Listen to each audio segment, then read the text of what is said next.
Hey church family, I want to say a huge thank you to everyone who came out for our lunch this past Sunday. Super Sunday was amazing. It was even super. No, I mean just all the different soups.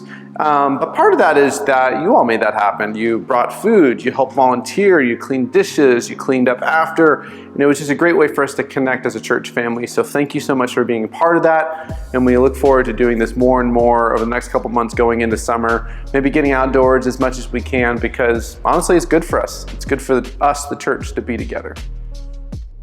One of the things we want to mention this week is that this Sunday, April 13th, which is Palm Sunday, we're doing our Bethel Youth gathering, which in the past we've called Paul and Pancakes, but right now we're calling it Prayer and Pancakes because they're doing a series on prayer, our youth here at church on Sundays.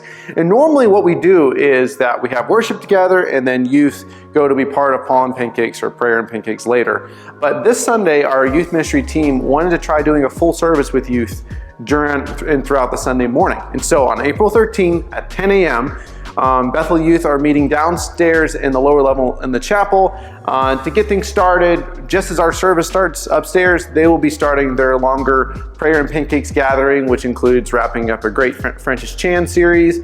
Of course, it still includes pancakes and just more. And so we wanted to give you the heads up, and we look forward to seeing you all this Sunday on April 13th. And the last thing I want to mention is Easter is coming.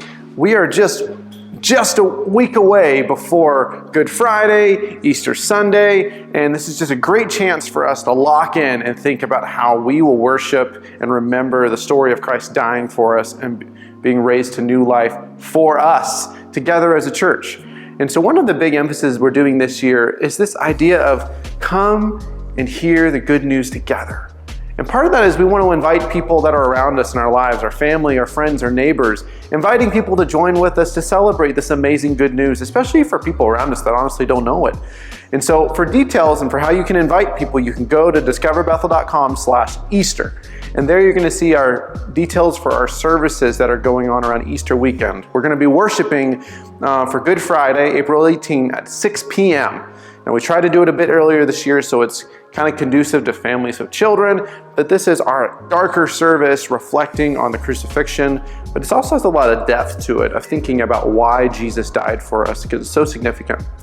And then for Easter Sunday, our tradition is to have 2 services of worship on Sunday morning. So that would be 9 a.m. and 11 a.m. If you come at 10, you might just end up staying to 11. But we're doing 2 services, 9 a.m. and 11 a.m., trying to offer Bethel kids for both of those services. We're very excited about this because this is an important time for Christians, people following Jesus, to remember the incredible good news and what it means for us as people who are now new because of the grace and the gospel. So take a look at those details, think about who you can invite, and get ready, get excited, because Easter is coming. The King is riding in on Palm Sunday into Jerusalem. And even as we think about him about to die for us, we also remember that he rose for us. So join us. We look forward to worshiping with you next week.